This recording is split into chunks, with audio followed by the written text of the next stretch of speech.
Voilà, bonjour à tous et merci d'être fidèles à notre rendez-vous quotidien. Nous sommes jeudi 19 novembre et j'ai intitulé cette méditation « C'est à pleurer ».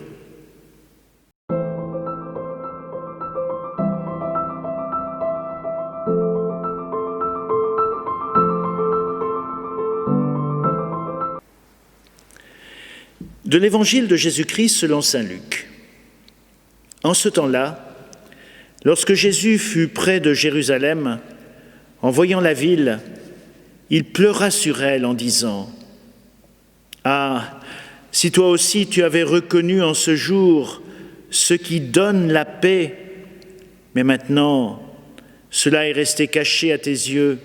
Oui, viendront pour toi des jours où tes ennemis construiront des ouvrages de siège contre toi, t'encercleront, te presseront de tous côtés et t'anéantiront, toi et tes enfants qui sont chez toi.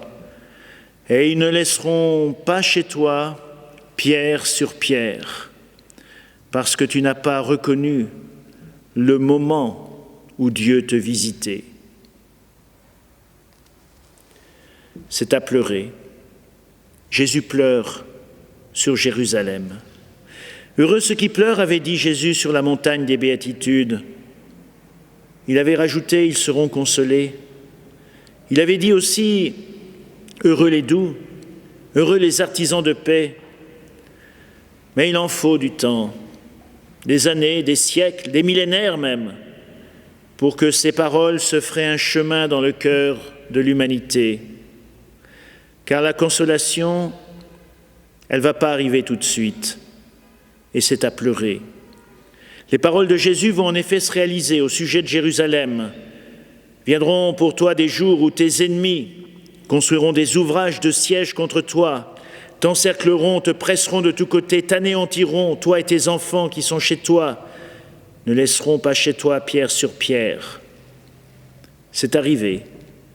Les historiens le savent avec certitude.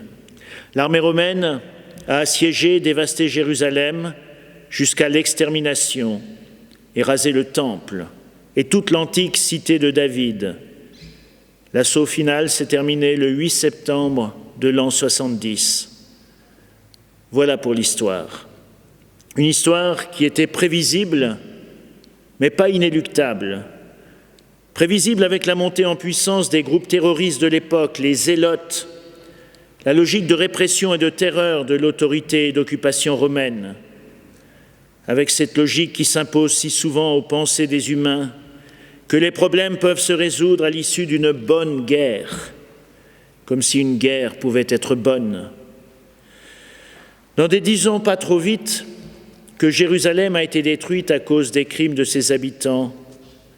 La question est plus vaste et nous concerne tout autant aujourd'hui, car les pleurs de Jésus concernent aussi notre Jérusalem à nous. La fierté de Jérusalem, rappelez-vous, c'était son temple magnifique, reconstruit dans une architecture colossale par Hérode le Grand. Notre siècle ne construit-il pas plus d'une cathédrale dédiée à un autre culte sans doute, celui de la consommation, des monuments triomphaux à la gloire de notre civilisation industrielle et même post-industrielle. Et on a même su dresser des temples numériques nouveaux, pour lesquels le virtuel est encore plus beau que la réalité.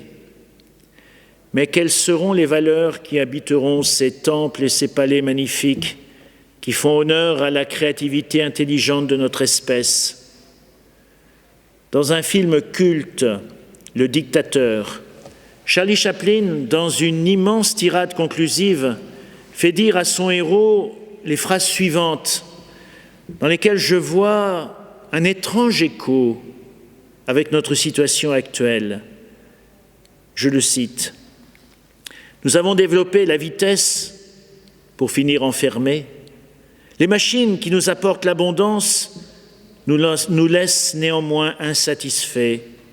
Notre savoir nous a rendus cyniques, notre intelligence inhumains. Nous pensons beaucoup trop et ne ressentons pas assez. Étant trop mécanisés, nous manquons d'humanité. Étant trop cultivés, nous manquons de tendresse et de gentillesse. Sans ces qualités, la vie n'est plus que violence et tout est perdu. Les avions, la radio nous ont rapprochés les uns des autres. Ces inventions ne trouveront leur vrai sens que dans la bonté de l'être humain, que dans la fraternité, l'amitié et l'unité de tous les hommes. C'était en 1940 et on a accusé Charlie Chaplin de faire le jeu du communisme. Et pourtant, quel écho évangélique à ces paroles de ce film culte, Le Dictateur. Alors la pandémie nous force, nous accule à réfléchir sur nos choix, à repenser comment habiter ce monde que nous avons construit, ces palais immenses, ces temples de notre société moderne, y repenser collectivement, mais aussi individuellement. Et les pleurs de Jésus rejoignent peut-être notre propre tristesse d'aujourd'hui, mais ces larmes ne sont pas stériles. Heureux ceux qui pleurent, encore une fois, ils seront consolés. L'histoire même de Jésus nous invite à la confiance, à cette confiance qui met en l'être humain, en cette confiance qui éclate au matin de Pâques, lorsque la vie est plus forte que la mort et que les ténèbres reculent devant la lumière. Au-delà de ce qui nous attriste bien légitimement, de tout ce que nous perdons de ce monde d'hier, ne ratons pas cette sollicitation que le Seigneur nous adresse. Reconnaissons ce moment où, comme le dit l'Évangile d'aujourd'hui, Dieu vient nous visiter en partageant aussi nos tristesses.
Délivre-nous de tout mal, Seigneur, et donne la paix à notre temps.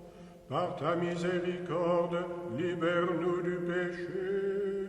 Rassure-nous devant les épreuves, en cette vie où nous espérons le bonheur que tu promets et l'avènement de Jésus-Christ, notre Sauveur. À toi